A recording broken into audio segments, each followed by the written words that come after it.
ఏంట్రా బాబు, చెప్పండ్రా బాబు, వినండ్రా బాబు, ఇలాంటి buildup dialogues కొట్టే బిల్డప్ బాబాయ్ మరొకసారి మన ముందుకు వస్తే ఎలా ఉంటుందో చూసేద్దామా. ఈసారి కూడా మంత్రం ఉంటుంది, అద్భుతమైన మంత్రం ఉంటుంది. ఇంకోటి చెప్పాను నీకు నేను, ఈసారి టీఆర్ఎస్ గెలవబోయే సంఖ్య 95 నుంచి 105 మధ్య ఉంటుంది. రాసుకోయాలి. 95 to 105 మధ్య ఉంటుంది. రాసుకో. 95 to 105 మధ్య ఉంటుంది. రాసుకో.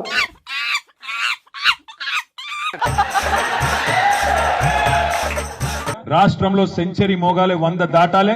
కేసీఆర్ గారు తిరిగి 3వసారి ముఖ్యమంత్రి కావాలి. కామెడీయా చేసేది చెప్పండి రా బాబు. మెయిన్ రైవల్ని ఎవరిని కూడా మేము అనుకోవడం లేదు. వాస్తవంగా చెప్పానంటే 95 to 105 మధ్య మేమే గెలుస్తాం అనుకుంటే రైవల్ ఏం తెచ్చింది. తెలంగాణలో సంటి పిల్లగాడిని అడిగినా, పండు ముసలిని అడిగినా హ్యాట్రిక్ కేసీఆర్ దే అని వీళ్ళందరూ కూడా చెప్తున్నారు. రానున్న తెలంగాణ అసెంబ్లీ ఎన్నికల్లో బీఆర్ఎస్ తీన్మార్ ఖాయమని చెప్పారు రాజకీయ వ్యూహకర్త ప్రశాంత్ కిషోర్. సీఎం కేసీఆర్ హ్యాట్రిక్ విజయాన్ని ఆపడం ఎవరి తరం కాదని తేల్చేశారు.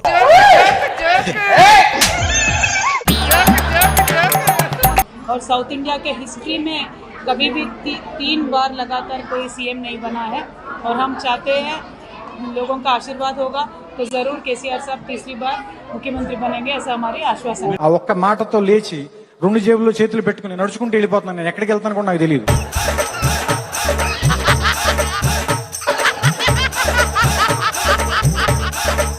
మనం గెలుసుడు ముఖ్యం కాదు, 3వసారి ముఖ్యమంత్రిగా కేసీఆర్ గారు అవుడు ముఖ్యం కాదు, అదేదో అత్యవసర మార్కులతో గెలుసుడు ముఖ్యం కాదు. 100 సీట్లు కొట్టి డంకా బజాయించి దేశం మొత్తం ముందు ఇగో మా ముఖ్యమంత్రి గారు, మా ప్రభుత్వం అద్భుతంగా పనిచేసింది కాబట్టే హ్యాట్రిక్ కొడుతున్నాం. తప్పకుండా 100 సీట్లకు పైగా గెలిపిస్తున్నాం అనే ఒక కసితో, కమిట్మెంట్ తో పనిచేయాల్సిన బాధ్యత మనందరి మీద కూడా ఉన్నది. ఇవాళ మీరు ఎన్ని ట్రిక్కులు కొట్టినా హ్యాట్రిక్ కేసీఆర్ దే. నాకు తెలుసుగా నీకు అక్కుర్తి.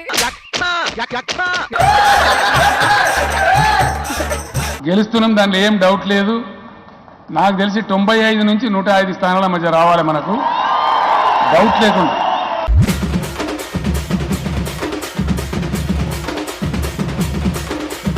సార్ ఎలా అనిపించింది? బాగుంది. ఎప్పుడు చేసినా ఎవరు చేసినా బాగుంటుంది. స్కిట్ చాలా బాగా చేశారు. Very good.